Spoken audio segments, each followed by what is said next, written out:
Chapter 15. Mr. Collins was not a sensible man, and the deficiency of nature had been but little assisted by education or society, the greatest part of his life having been spent under the guidance of an illiterate and miserly father, and though he belonged to one of the universities, he had merely kept the necessary terms, without forming at it any useful acquaintance.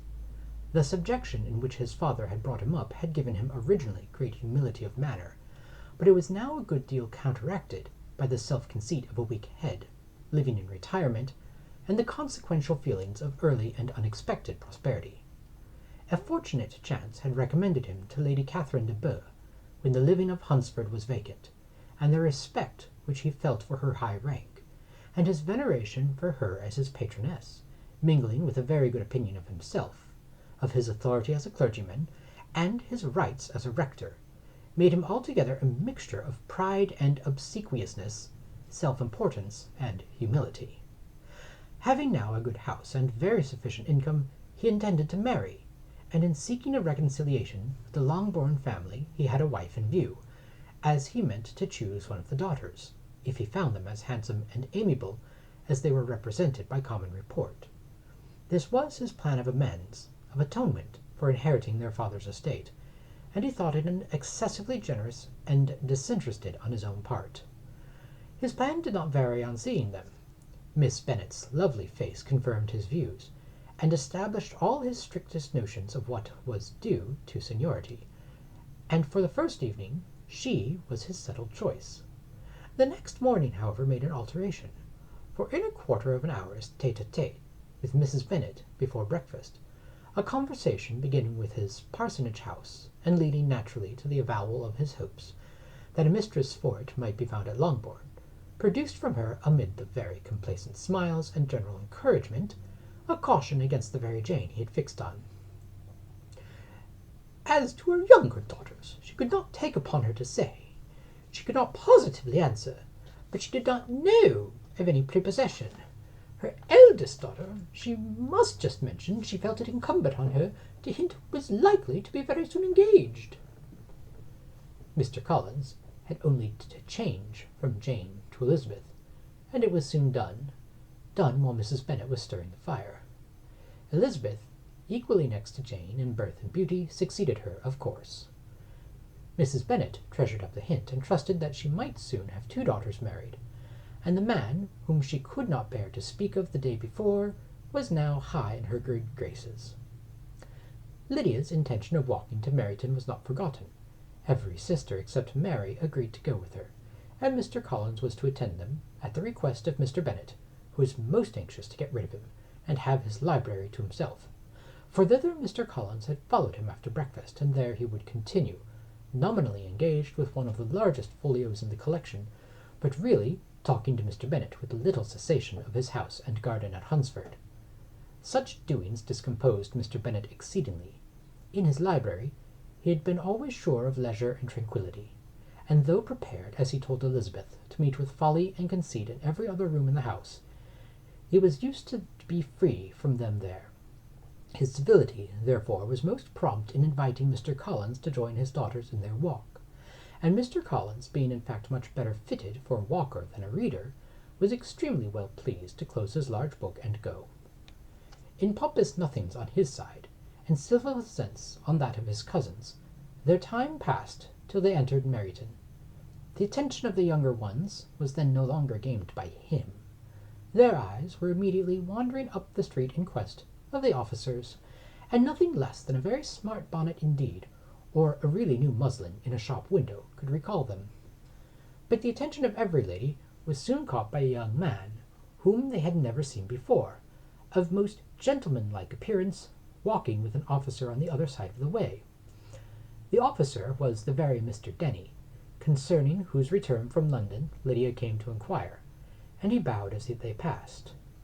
All were struck with the stranger's air, all wondered who he could be, and Kitty and Lydia, determined if possible to find out, led the way across the street, under pretence of wanting something in an opposite shop, and fortunately had just gained the pavement, when the two gentlemen turning back had reached the same spot.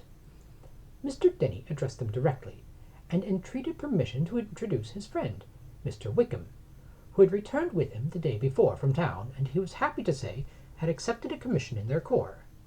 This was exactly as it should be, for the young man wanted only regimentals to make him completely charming. His appearance was greatly in his favour. He had all the best part of beauty, a fine countenance, a good figure, and very pleasing address. The introduction was followed up on his side by a happy readiness of conversation, a readiness at the same time perfectly correct and unassuming, and the whole party were still standing and talking together very agreeably when the sound of horses drew their notice, and Darcy and Bingley were seen riding down the street. On distinguishing the ladies of the group, the two gentlemen came directly towards them, and began the usual civilities. Bingley was the principal spokesman, and Miss Bennet the principal object. He was then, he said, on his way to Longbourn, on purpose to inquire after her.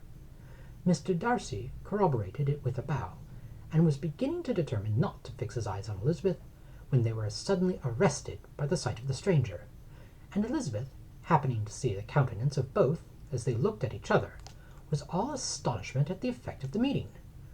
Both changed colour. One looked white, the other red. Mr. Wickham, after a few moments, touched his hat, a salutation which Mr. Darcy just deigned to return. What could be the meaning of it? It was impossible to imagine. It was impossible not long to know. In another minute, Mr. Bingley, but without seeming to have noticed what passed, took leave and rode on with his friend. Mr. Denny and Mr. Wickham walked with the young ladies to the door of Mr. Phillips's house, and then made their bows in spite of Miss Lydia's pressing entreaties that they would come in, and even in spite of Mrs. Phillips throwing up the parlour window and loudly seconding the invitation. Mrs. Phillips was always glad to see her nieces, and the two eldest, from their recent absence, were particularly welcome, and she was eagerly expressing her surprise at their sudden return home, which, as their own carriage had not fetched them, she should have known nothing about, if she had not happened to see Mr. Jones's shop-boy in the street, who had told her that they were not to send any more drafts to Netherfield, because the Miss Bennets were come away, when her civility was claimed towards Mr. Collins by Jane's introduction of him. She received him with her very best politeness, which he returned with as much more, apologizing for his intrusion, without any previous acquaintance with her, which he could not help flattering himself, however, might be justified by his relationship to the young ladies who introduced him to her notice. Mrs. Phillips was quite awed by such excess of good breeding, but her contemplation of one stranger was soon put to an end by exclamations and inquiries about the other, of whom, however, she could only tell her nieces what they already knew, that Mr. Denny had brought him from London, and that he was to have a lieutenant's commission in the Blankenshire.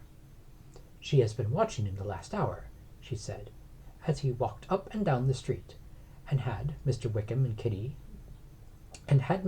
appeared, Kitty and Lydia would certainly have continued the occupation.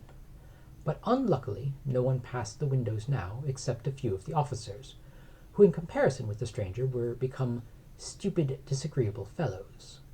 Some of them were to dine with the Phillipses the next day, and their aunt promised to make her husband call on Mr. Wickham, and give him an invitation also, if the family from Longbourn would come in the evening. This was agreed to, and Mrs. Phillips protested that they would have a nice, comfortable, noisy game of lottery tickets, and a little bit of hot supper afterwards. The prospects of such delight was very cheering, and they parted in mutual good spirits. Mr. Collins repeated his apologies in quitting the room, and was assured with unwearying civility that they were perfectly needless. As they walked home, Elizabeth related to Jane what she had seen pass between the two gentlemen, but though Jane would have defended either or both, had they appeared to be wrong, she could no more explain such behaviour than her sister. Mr. Collins, on his return, highly gratified Mrs. Bennet by admiring Mrs. Phillips's manners and politeness. He protested that except Lady Catherine and her daughter, he had never seen a more elegant woman, for she had not only received him with the utmost civility, but had even pointedly included him in her invitation for the next evening, although utterly unknown to her before, something he supposed might be attributed to his connection with them, but yet he had never met with so much attention in the whole course of his life.